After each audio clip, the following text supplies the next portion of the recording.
मानव संपदा के YouTube channel पर आप सभी का स्वागत है। आज हम एक नया वीडियो बनाने जा रहे हैं जिसमें बताएंगे आपको कि मानव संपदा के माध्यम से मेरिट बेस्ड ट्रांसफ़र कैसे किया जाएगा।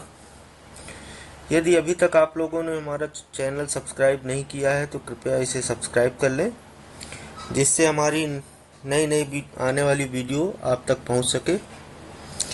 तो चलिए देखते हैं। मेरिट बेस्ड ट्रांसफ़र के लिए आप मानव संपदा की वेबसाइट खोलेंगे और उसमें अपने विभागीय एडमिन आईडी से लॉगिन करना है आपको। तो जो आपको डिपार्टमेंट की आईडी दी गई है, जो डीपीटी एडीएम से स्टार्ट होती है, उससे लॉगिन कर लेंगे। हम अपना डेमो यूजर से लॉगिन कर रहे हैं।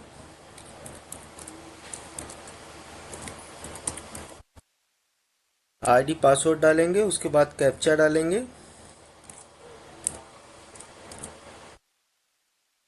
लॉगिन पे क्लिक कर देंगे तो इस तरह का आपको व्यू दिखेगा। इसमें आपको अपॉइंटमेंट पोस्टिंग में जाना है। इसमें दूसरा ऑप्शन है मेरिट बेस्ड ट्रांसफ़र। इसमें सबसे पहले आपको क्राइटेरिया बनानी पड़ेगी। सेलेक्ट ट्रांसफ़र क्राइटेरिया में जाना है आपको। यहाँ आपको क्राइटेरिया बनाना है कि आप जो ट्रांसफ़र करेंगे वो कैडर टू कैडर आपको ट्रांसफ़र करना है, या कैडर और कैडर इन लेवल में करना है, या कैडर और पदनाम। जिस तरह की आपकी क्राइटेरिया है, जिसमें आपको जैसा ट्रांसफ़र करना है आप वैसे क्राइटेरिया बना सकते हैं। यदि आपको कैडर और जेंडर लेना है तो कैडर एंड जेंडर ले सकते हैं। कैडर डेजिग्नेशन और जेंडर तीनों लेना है तो आप उसको सिलेक्ट कर सकते हैं। तो जिस प्रकार से आपको क्राइटेरिया बनाना है आप बना लीजिए। अब हम आपको बनाने जा रहे हैं। हमारा डिपार्टमेंटल कैडर है इसमें डेमो में, तो हम डिपार्टमेंटल कैडर के एम्प्लॉइयों का ट्रांसफ़र करने जा रहे हैं और कैडर इन लेबल का हम क्राइटेरिया बना रहे हैं।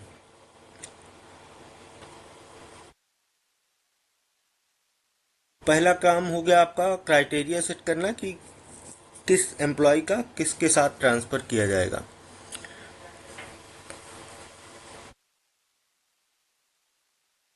इसमें दूसरा ऑप्शन है प्रिपेयर एलिजिबिलिटी लिस्ट। इसमें 4 ऑप्शन है। पहला है क्राइटेरिया बेस्ड लिस्ट, दूसरा है एग्जम्पशन फ्रॉम ई लिस्ट, तीसरा है व्यू सेव एलिजिबिलिटी लिस्ट और चौथा है व्यू लॉग फाइनल एलिजिबिलिटी। तो सबसे पहले क्राइटेरिया बेस्ड लिस्ट आपको निकालनी है। जो क्राइटेरिया हमने बनाया कैडर और कैडर इन लेबल, वो यहाँ सेलेक्ट करना है। हमने डिपार्टमेंटल कैडर लिया था और उसमें लेबल 1 है तो एक लेबल सेलेक्ट कर लिया। और जो शासन द्वारा जो हुआ है कि कितने साल डिस्ट्रिक्ट में रहना है और कितने साल डिवीज़न जिसका ट्रांसफ़र होना है, जो एलिजिबल है, वो नीति के अनुसार जैसा भी है आप यहाँ फिक्स कर सकते हैं। जैसे हम डेमो में आपको दिखाने के लिए दे रहे हैं कि 3 साल डिस्ट्रिक्ट में जिसको हो गए हैं और 5 साल डिवीज़न में हो गए हैं, ऐसे कर्मचारियों की लिस्ट यहाँ से निकल जाएगी।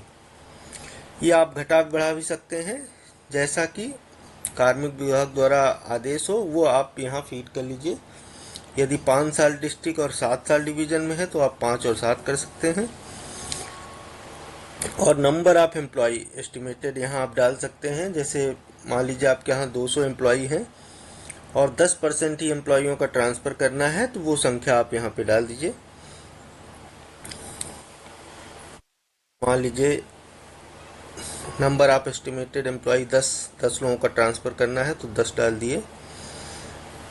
और कट ऑफ डेट जो भी है 31 मार्च 24 तक की, और व्यू रिपोर्ट।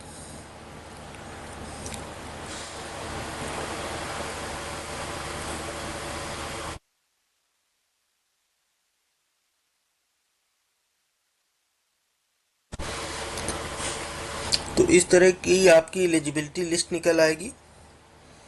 आप इसको चेक कर लीजिए जो एलिजिबिलिटी आ रही है सही है या नहीं सही है। इसमें सबसे पहला आपका जनपद दिख रहा है, डिपार्टमेंट दिख रहा है, पोस्टिंग ऑफिस, डेजिग्नेशन एम्प्लॉय का, और कैडर क्या है, कैडर लेवल क्या है, नाम क्या है, ये चारमेस code, home district, date of posting, present district ऑब्लिक डिवीजन। ये आपका कैलकुलेशन दिखा रहा है कि आप इस जनपद में और किस उस मंडल में कितने दिन रहे हैं। तो अगर ये डाटा आपको गलत लग रहा है तो आप इनका फैक्ट शीट से मिलान कर सकते हैं। फैक्ट शीट देखेंगे तो आपको पता चल जाएगा कि हमारा डाटा कहाँ पे गलत है।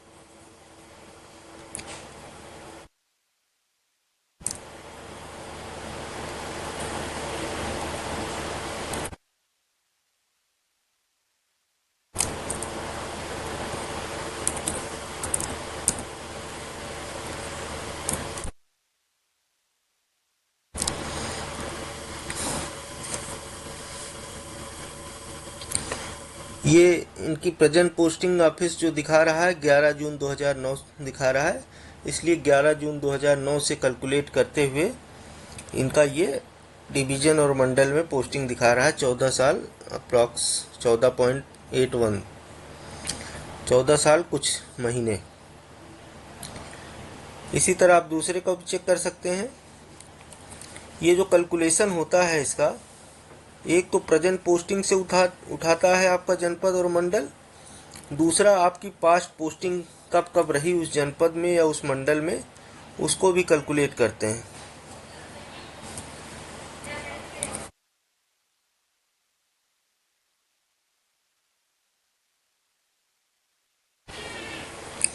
ये जैसे इसमें कैलकुलेशन है तो 16 दिसंबर 2016 से आज तक जितने दिन हो गए ये कैलकुलेट होगा।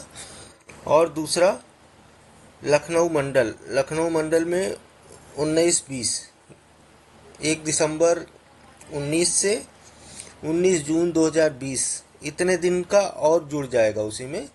ये टोटल आपका इतना दिन दिखा रहा है कि ये 9 साल कुछ महीने इस जनपद में रहे और इस मंडल में रहे, लखनऊ मंडल के लखनऊ जनपद में रहे।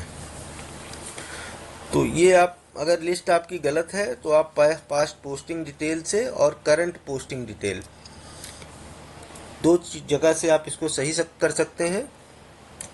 यदि आपका यहाँ पे गलती है तो आप रजिस्ट्रेशन एडिट ऑप्शन से सही कर सकते हैं प्रेजेंट पोस्टिंग डिटेल। यदि आपकी पास्ट पोस्टिंग डिटेल में कहीं त्रुटि है तो आप बैकलॉग पोस्टिंग एंट्री से उसका करेक्शन कर सकते हैं। इसी के आधार पे आपकी ये लिस्ट बनेगी। तो और लिस्ट बनाने के बाद एलिजिबिलिटी लिस्ट को सेव करना है। सेव करके जब ओके करेंगे तो यहाँ नाम लिखने के लिए आ जाएगा, लिस्ट का नाम आपको दे देना है।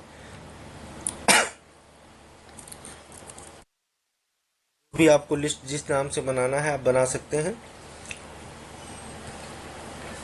और इसके बाद सेव कर देंगे तो आपकी एलिजिबिलिटी लिस्ट सेव हो जाएगी। फिर उसके बाद अगला काम है एग्जेम्पशन फ्रॉम ई लिस्ट।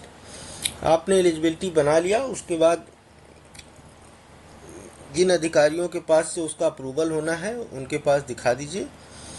यदि उसमें से किसी का एग्जेम्पशन करना है तो आप इस ऑप्शन से जाके उसको एग्जम्प्ट कर सकते हैं। मान लीजिए शासन से ट्रांसफ़र होना है या डायरेक्टरेट से ट्रांसफ़र होना है और आपने एलिजिबिलिटी लिस्ट डायरेक्टर सर को दिखाया, उन्होंने कहा कि इसमें से कोई एक एम्प्लॉई को जैसे वो एग्जम्प्ट करना चाहते हैं, उनका काम का है जो डायरेक्टरेट पे कार्यभार देखते हैं या अन्य किसी रीजन से एग्जम्प्ट करना है तो आप ई लिस्ट से जाके उसको एग्जम्प्ट कर सकते हैं।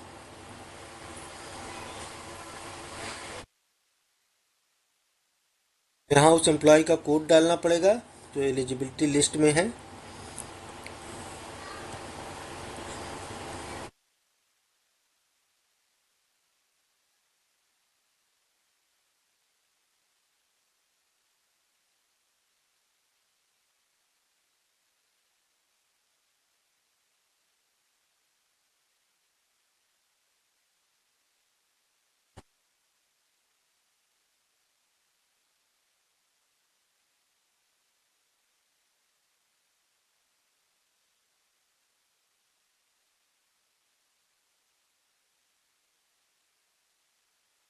मान लीजिए ये इतने एम्प्लॉय आए और आपके अधिकारी ने कहा कि नहीं, हमको इनको एग्जम्प्ट करना है, इनका ट्रांसफ़र नहीं करना है, तो आप इनका कोड डाल देंगे।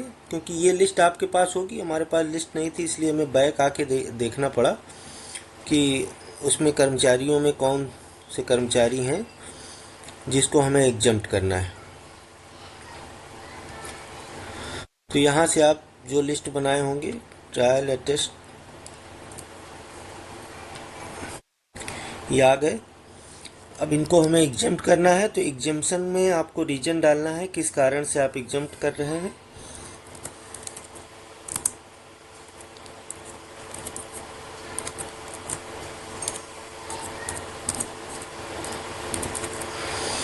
और सबमिट कर देंगे तो ये आपके एग्जम्पशन लिस्ट में चले जाएंगे।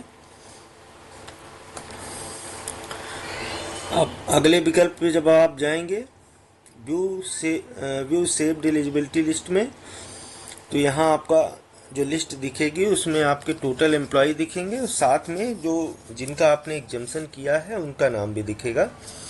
लेकिन उसमें रिमार्क में लिख के आएगा कि एग्जम्प्टेड बाय डायरेक्टर।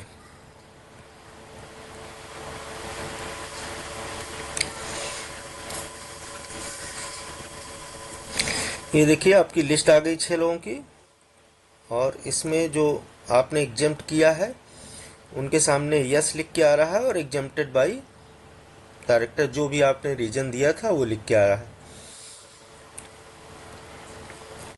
अब उसके बाद अगला ऑप्शन है view log final eligibility list.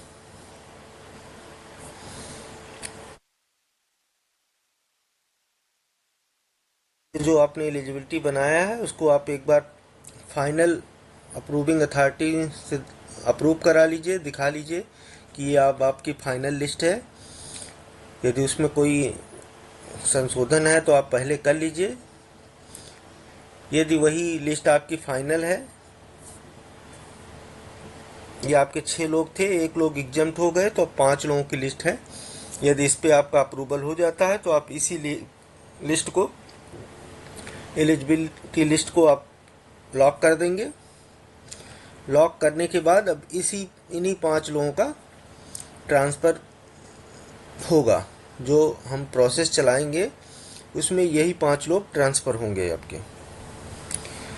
तो ये आपका क्राइटेरिया हो गया। उसके बाद एलिजिबिलिटी लिस्ट के चारों ऑप्शन हो गए। उसके नेक्स्ट ऑप्शन है क्रिएट वैकेंसी।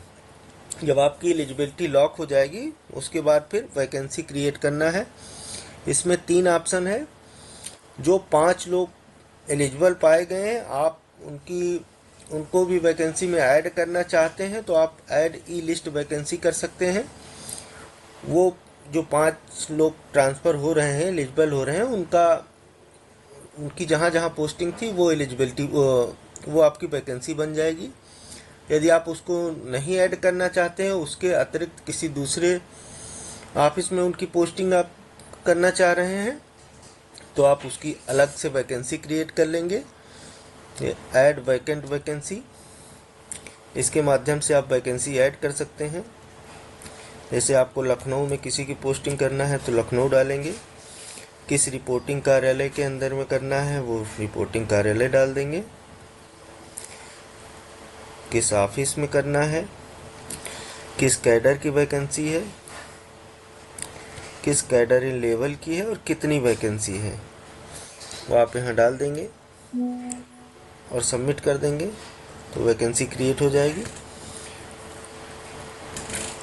इसी प्रकार जहाँ जहाँ आपकी वैकेंसी है आप वो वैकेंसी क्रिएट कर लीजिए।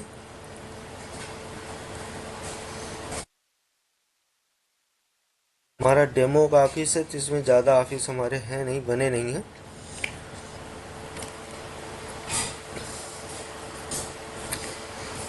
और अगर जो 5 लोग आपके एलिजिबल हैं उनकी भी वैकेंसी क्रिएट करना चाहते हैं तो आप यहाँ से ऐड ई लिस्ट वैकेंसी कर सकते हैं। इसको देख भी सकते हैं आप कहाँ कहाँ उनकी पोस्टिंग थी जो वैकेंसी बन रही है। जैसे posting office MS demo office, Mohanlalganj CSC, demo basic, demo MS demo office. जब आप इस ऑप्शन से वैकेंसी क्रिएट कर देंगे तो इन जगहों पर भी वैकेंसी ऑटोमेटिक क्रिएट हो जाएगी। तो 5 वैकेंसी ये बन जाएंगी, एक जो हमने अलग से बनाया है, टोटल 6 वैकेंसी हो गई। उसके बाद अगला ऑप्शन है create sensitive block vacancy for transfer. यदि आपको किसी ऑफिस, कोई ऑफिस आपका सेंसिटिव ऑफिस है, तो आप उसको इस विकल्प के माध्यम से ब्लॉक कर सकते हैं कि वहाँ किसी कर्मचारी का ट्रांसफ़र ना हो। तो आप इस माध्यम से ब्लॉक कर सकते हैं कि लखनऊ ज़िले में या जिस ज़िले में आप चाह रहे हैं वो ज़िला डाल के, और किस कैडर की। अब यहाँ कोई ऑफिस ही नहीं है, ये ऑफिस आ गए। जैसे लखनऊ डिवीज़न में, लखनऊ डिस्ट्रिक्ट में डिपार्टमेंटल कैडर के ये 4 ऑफिस हैं। इसमें अगर आप चाहें तो बता सकते हैं कि ये सेंसिटिव ऑफिस है, ये ब्लॉक। तो अगर आप इनको इस ऑफिस में कर देंगे तो यहाँ किसी का ट्रांसफ़र नहीं होगा।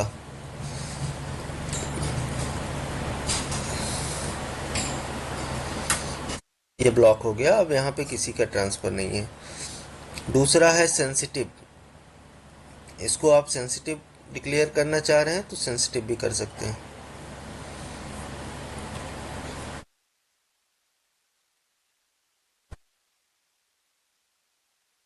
उसके बाद अगला ऑप्शन है ट्रांसफ़र चॉइस लॉक और अनलॉक। इस ऑप्शन के माध्यम से आप ट्रांसफ़र की चॉइस खोल सकते हैं। जो आपने एलिजिबिलिटी बनाया है उस पर क्लिक करके ओपन चॉइस ऑप्शन कर देंगे तो आपका एम्प्लॉय के पर्सनल आईडी पर चॉइस फिल करने का ऑप्शन आ जाएगा। ये हमने चॉइस ओपन कर दिया, करने का ऑप्शन इस तरह से दिख जाएगा। इसमें मैसेज आएगा, मैंने मानव संपदा में संरक्षित डाटा से अपने स्पाउस वर्किंग की स्थिति, स्वास्थ्य की स्थिति, दिव्यांगता की स्थिति, सेवा आरंभ, सेवानिवृत्त तिथि एवं विभागीय दंड की स्थिति का मिलान कर लिया है, जो सही है। इसके अनुसार मेरे स्थानांतरण हेतु जो वेटेज दिया जाएगा उससे मैं सहमत हूँ। इतना देख के उसके बाद आपको मिलान करना है इन चीज़ों का, आपका सर्विस बुक में सही है अथवा नहीं सही है। उसके बाद प्रोसेस फॉर चॉइस सिलेक्शन, इस ऑप्शन से के माध्यम से आप अपनी चॉइस दे सकते हैं। यहाँ जहाँ जहाँ वैकेंसी आपकी है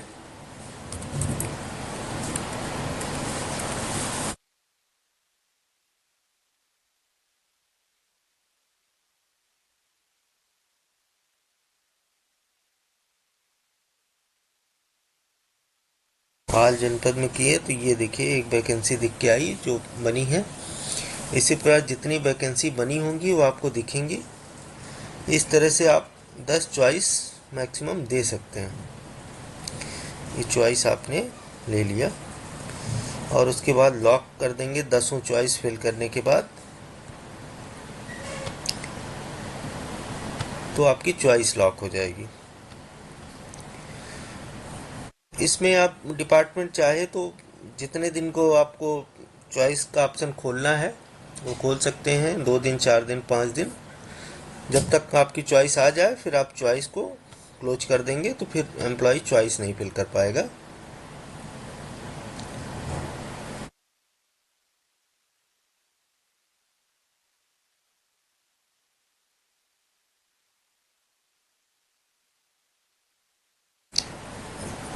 चॉइस के बाद फिर अगला ऑप्शन है रन प्रोसेस। इसके माध्यम से आप ट्रांसफ़र प्रोसीजर को रन कर सकते हैं। इसमें पहला है रन चॉइस प्रोसेस। आप जब ये प्रोसेस चलाएंगे तो जितने लोगों की चॉइस मैच हो जाएगी उनका ट्रांसफ़र हो जाएगा पहले ऑप्शन से।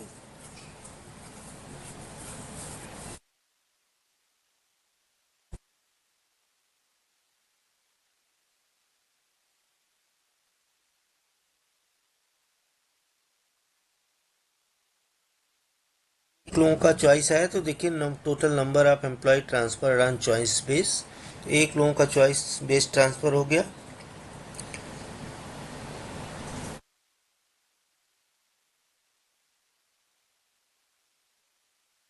और दूसरा, जो बाकी लोग बचे हैं आप उनको रैंडम प्रोसेस के माध्यम से प्रोसेस कर दीजिए।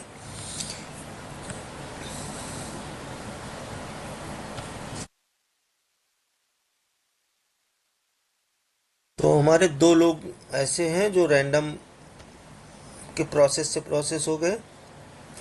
बाकी बच गए आपके 2 लोग। 2 लोगों का ट्रांसफ़र इसलिए नहीं हुआ होगा क्योंकि उनका होम डिस्ट्रिक्ट होगा या और कुछ क्राइटेरिया रही होगी, इस कारण से उनका ट्रांसफ़र नहीं हुआ। उनकी लिस्ट आप यहाँ से देख सकते हैं, employee left for transfer procedure.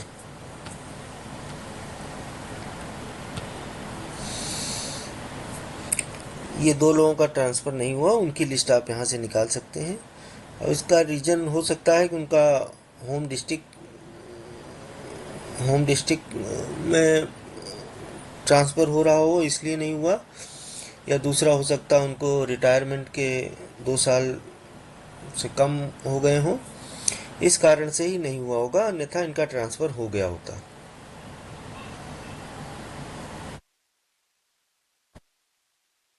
आप प्रोसीजर चलाने के बाद फिर लास्ट ऑप्शन है आपका जनरेट ट्रांसफ़र ऑर्डर। इसमें 2 ऑप्शन है, क्रिएट ड्राफ्ट लिस्ट, इससे आप ड्राफ्ट लिस्ट बना सकते हैं।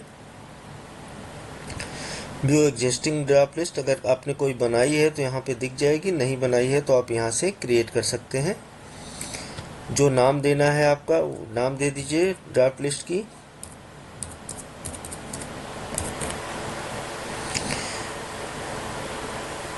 ऑर्डर अथॉरिटी कौन है वो आप डाल दीजिए।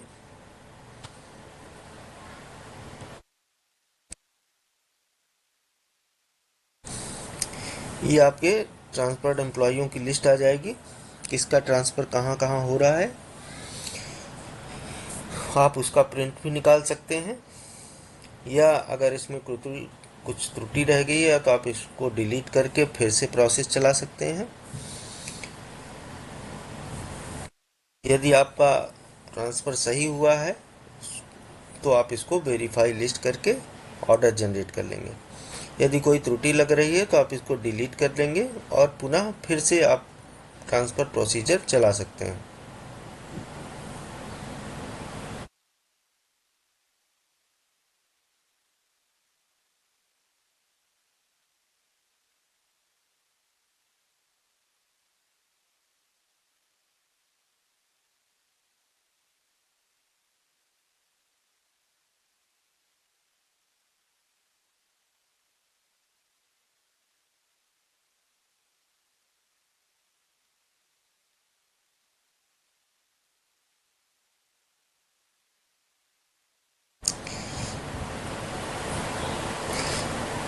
पुनः प्रोसीजर चलाने के लिए आपको फिर से एलिजिबिलिटी बनानी पड़ेगी।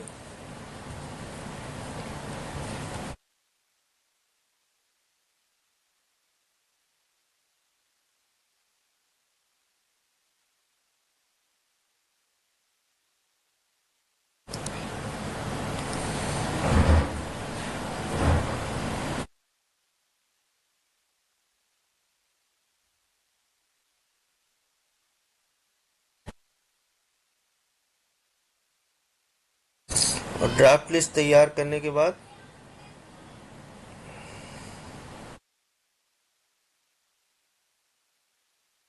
ड्राफ्ट लिस्ट हमने डिलीट कर दिया, दोबारा ड्राफ्ट लिस्ट बनाएंगे।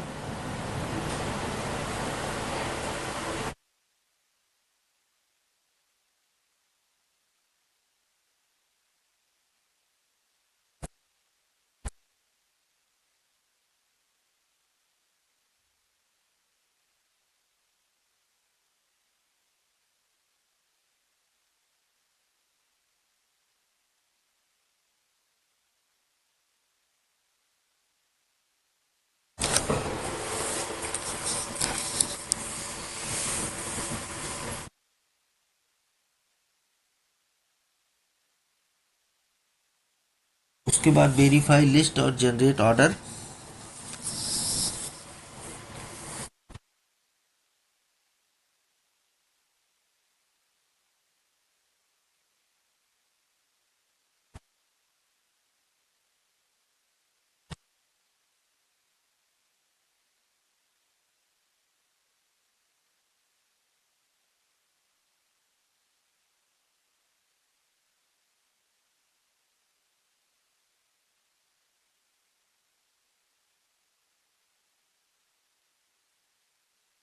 तरह से आप उसका ऑर्डर जनरेट कर सकते हैं।